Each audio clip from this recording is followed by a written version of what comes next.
Tunajua ya kwamba tunaenda kwenye mwezi wa Ramadhani, na sisi mwezi wa Ramadhani kwa kweli ni mwezi mtukufu, ila umekuwa wa baraka kwa dhehebu zote, Wakristo na Waislamu. Kwa miaka mingi tumeona pale Dar es Salaam watu wakifanya Ramadhani Cup. Nishaongea na wale viongozi, Mheshimiwa Waziri, na kesho tutakuwa na kikao nao kuhakikisha kwamba tunaunganisha na wizara.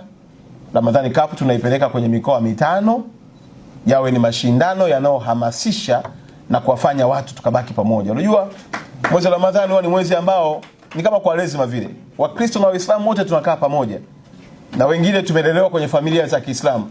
Kwa hiyo tunafunga pamoja, kwa sababu usipofunga pia unajisikia vibaya kwenda kula daku au kula futari ya mtu, unakuwa kama kobe. Sasa sisi tungependa tutumie pia fursa hiyo, michezo yetu iweze kutunganisha.